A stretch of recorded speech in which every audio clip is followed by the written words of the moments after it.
આર્તનાદ જ્યારે બહાર નીકળે છે ને હૃદયનો, એ અવાજ ભગવાનના કાન સુધી જાય છે.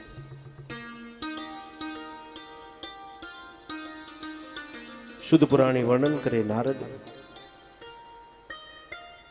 મહાભારતની જે કથા બતાવી,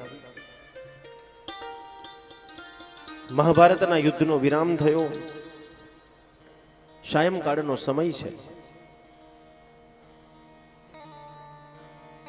દુર્યોધનનો મિત્ર અસ્વસ્થામાં,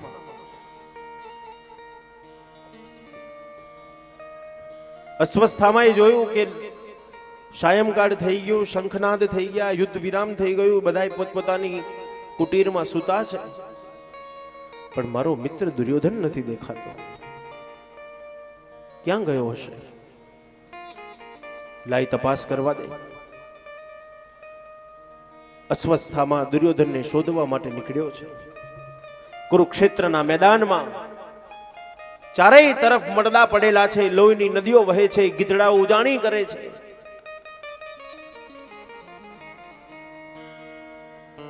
લોહીથી ખદબદ થયેલી ભૂમિ છે.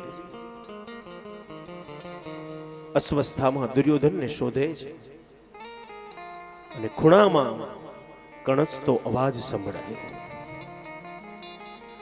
અસ્વસ્થામાના કાનમાં અવાજ ગયો, અરે આ કોનો અવાજ છે? આ તો મારા મિત્ર દુર્યોધનનો અવાજ છે. દોડતો ગયો એ તરફ, ચંદ્રના પ્રકાશમાં જોયું, લોહીથી ખદબદ થયેલા દુર્યોધનને જોયું. અસ્વસ્થામાં દોડતો જઈ દુર્યોધનનું મસ્તક ઉચકી લીધું, પોતાની ગોદમાં મૂકી દીધું. મિત્ર, તારી આ દશા ન હોય, આ દશા તો પાંડવોની હોય. બોલ મિત્ર, તારી શું ઈચ્છા છે? કપટી દુર્યોધન વિચારે કે આ અંત સમયમાં મારી ઈચ્છાને જો પૂરી કરનારો કોઈ હોય તો અસ્વસ્થામાં સિવાય બીજું કોઈ નથી. કપટી દુર્યોધને કીધું, મિત્ર, મારી એક ઈચ્છા છે. હા બોલ, કઈ ઈચ્છા? હું હમણાં જ જઈને પૂરી કરી આવું. મિત્ર, આ શરીરમાંથી પ્રાણ નીકળે એ પહેલા 5 પાંડવના 5 મસ્તક મારી આંખની સામે લાવીને મૂકી દે. યુદ્ધમાં મારો વિજય થઈ જાય, હું જીતી જાઉં. આવેગમાં આવેલો અસ્વસ્થામાં હાથમાં ખુલ્લી તલવાર લીધી અને 5 પાંડવના 5 મસ્તક લેવા તૈયાર થયો. પણ ભગવાન જેનું ધ્યાન રાખે છે, ભગવાન જેનું રક્ષણ કરે છે, ભગવાન જેનું પોષણ કરે છે, એનો કોડ વાડ વાકો કરી શકે? જેના પક્ષમાં પરમાત્મા છે,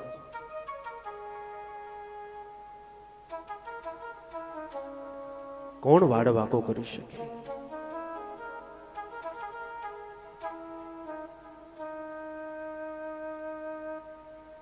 આવેગમાં આવેલો અસ્વસ્થામાં હાથમાં તલવાર લીધી, 5 પાંડવોના 5 મસ્તક લેવા તૈયાર થયો. પણ ઈશ્વર જેનું ધ્યાન રાખે છે, મહાભારતની કથા એમ કે છે કે મહાભારત કુરુક્ષેત્રના મેદાનમાં જ્યારે યુદ્ધ ચાલી રહ્યું છે ને એ સમયે એક ટીટોડી પોતાના ઈંડા મૂક્યા છે. બચ્ચાને પ્રસવ થવાનો સમય ધીરે ધીરે નજીક આવી રહ્યો છે અને ટીટોડીએ વિચાર્યું કે આટલા બધા અસંખ્ય મડદાઓ પડી રહ્યા છે ને રખે કદાચ એકાદ મડદું જો મારા બચ્ચા ઉપર પડશે તો મારા બચ્ચા મરી જશે. શું કરું એને? હું એને પકડીને બીજી જગ્યાએ લઈ પણ કેવી રીતે જવું? ટીટોડીએ વિચાર્યું, પણ ટીટોડી ઉડી ગઈ. ટીટોડીને ચિંતા ન થઈ, પણ ચિંતા થઈ કોને? ભગવાનને ચિંતા થઈ. એ ટીટોડીના ઈંડા ઉપર ભગવાને ઊંધો ભાલો મૂકી આપ્યો. ભાલો પડ્યો, એ ભાલા ઉપર મડદા પડ્યા અને એ મડદા પડતા એ બાળકોને ગરમાવો મળ્યો અને જ્યાં મળદા ઉપાડે ભાલો ઊંચો કરે અને ટીટોડીના બચ્ચા ફર કરતા ઉડી જાય. કોણ બચાવનાર છે, કોણ મારનાર છે અને કોણ રક્ષણ કરનાર છે? તે પરમાત્મા છે.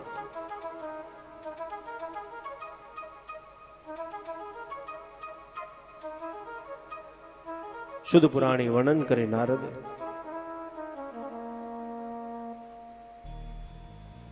પાંડવોને ભગવાને કીધું ચાલો આપણે ગંગાના કિનારે સુવા જઈએ. હા ચાલો ભગવાન. દ્રૌપદી પાંચે પાંડવોની સાથે, દ્વારિકાધીશ પણ સાથે છે. ગંગાના કિનારે સુવા જાય. પાંચેય દીકરાઓને પણ કીધું તમે પણ અમારી સાથે ચાલો. પાંચેય દીકરાઓએ ના પાડી, નહીં અમે તો અહીંયા જ સૂઈ જઈશું. અસ્વસ્થામાં અડધી રાત્રિનો સમય છે. હાથમાં તલવાર લઈ પાંચ પાંડવોના પાંચ મસ્તક લેવા માટે આવ્યો છે.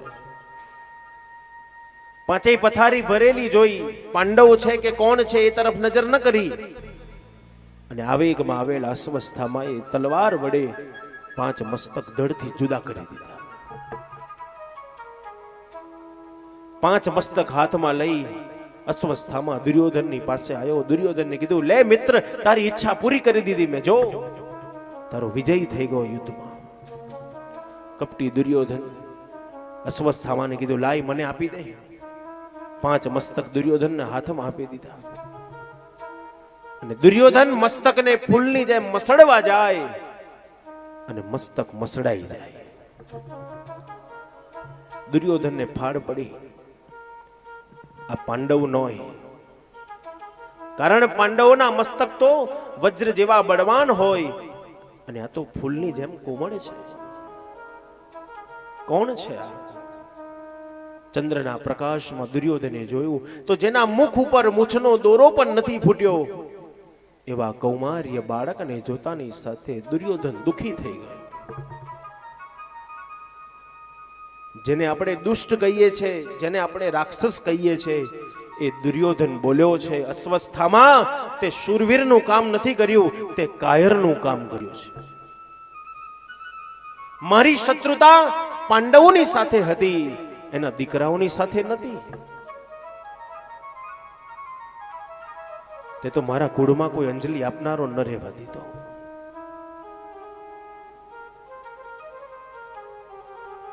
બોલો, આપણી શત્રુતા તો પેઢીઓની પેઢીઓ ચાલે છે. જતા જતા આપણા દીકરાને આપણે સમજાવતા જઈએ છે, બેટા મરી જાઉં ને પણ એની હામું ના જોતો હો કોઈ દાડો. દુર્યોધન કહે છે, મારી શત્રુતા પાંડવોની સાથે હતી, એના દીકરાઓની જોડે નથી.